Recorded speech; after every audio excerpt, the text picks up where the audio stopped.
පුරුදු වෙන්න වචනකින්වත් කෙනෙකුට නිග්‍රහ කරන්න එපා. ඔය සමහර උදවිය කියනවා නේද? මං ඒ කියන විදිහටම කියන්න. ඔවුන් අපේ ඇස් ඉස්සරහැම විඳවන්න ඕන කියලා කියනවනේ. වෛරක්කාරයන්ට තරහකාරයන්ට දෙස් දවල් තියෙනවනේ. කවදාවත් කියන්න එපා. දැකලා තියෙනවද අර අබ්බගාත ළමයි උපදිනු? දැන් ඒ දෙමව්පියෝ කවුරු ඉස්සරහද විඳවන්නේ? මේ අපි ඉස්සරහනේ විඳවන්නේනේ.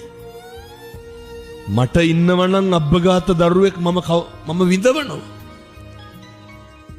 කියනවා නේ. ඔවුන් නේ ඇස් ඉස්සරහ විඳවන්න ඕන කියලා අපි. එතකොට වැඩිපුරම අසනීප දරුවෙක් ඉපදුනහම කවුද විඳවන්නේ? දෙමව්පියෝ. කට තිබ්බට කමක් නැහැ. හරි පරිස්සමට වචන පාවිච්චි කරන්න. එක වචනකින් සසරේ පුදුම විදිහට අකුසල් පිරෙන්න පුළුවන්.